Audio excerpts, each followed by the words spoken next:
As hinted in the last episode, Alex was robbed in the women's lavatory, with the robber taking her money and a friend's jewelry. Though this is obviously terrible and could pose problems if Alex requires money for the rest of her travel, she doesn't exacerbate the situation by missing the train, which she runs and jumps on at the last minute to guarantee she continues her journey to Montana. On the ranch, Dr. Miller performs the procedure on Zane, having to sedate him with chloroform and strap him down before drilling into his head. Unfortunately, the chloroform does not last long enough, and Zane awakens screaming in pain. Despite the complications, Dr. Miller is able to complete the treatment and bandage Zane up. When Zane sits up, the agony he was experiencing has subsided, and he can even get up and walk, indicating that the treatment was successful. He swiftly asks Jacob whether they're going to track down who did this to them. Jacob confirms this is the plan. Of course, Dr. Miller still has one other patient in the Dutton house, Elizabeth.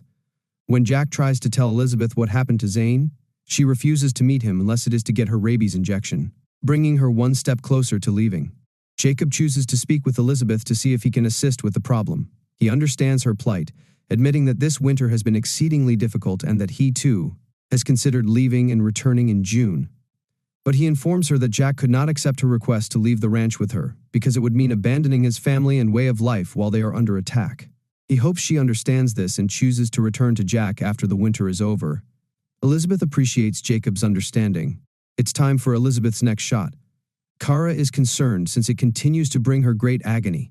Elizabeth is pregnant, which explains why she is experiencing these symptoms. With this news, her spirits are lifted, and she has a fresh purpose to stay. When Jack hears anything, he is naturally enthusiastic. Kara, thrilled but apprehensive following Elizabeth's previous lost pregnancy, asks Dr. Miller if the vaccines pose a hazard to the baby. But the doctor tells her that there is no risk of the vaccine interfering with the pregnancy. Spencer is walking along the roadway towards Fort Worth when a police cruiser pulls up alongside him. Spencer is told to get in the car by the sheriff, who informs him that he will either be arrested for vagrancy or taken to the train station. The bargain turns out to be worse than that. The sheriff leads Spencer into the woods, where more officers are waiting with the truck in which he and Luca were bringing the booze. The sheriff informs Spencer that Luca spilt all the beans before his death, so he has a choice: spend the next 5 years in jail for bootlegging or help them execute a sting operation by delivering the truck to its destination, after which Spencer will be free to go. Spencer accepts, driving the vehicle with a police officer in the front and others hidden in the back. When they arrive at the drop-off point, one of the other bootleggers inquires about Luca's location. The police claim he murdered him, then shoot and kill the bootlegger. The other officers get out of the vehicle and fight the crooks, while the rest of the officers arrive to assist. As turmoil unfolds around him, the sheriff backtracks on his agreement and binds Spencer to the truck's steering wheel. Spencer is able to gather his belongings and shoot the handcuffs off.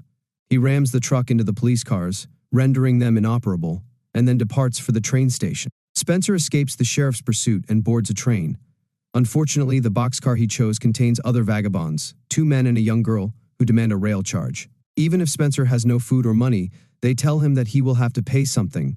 Spencer pulls out his rifle to deter them, but the man who calls himself the tax collector says Spencer will fall asleep eventually, and that's when they'll catch him. Thank you for watching.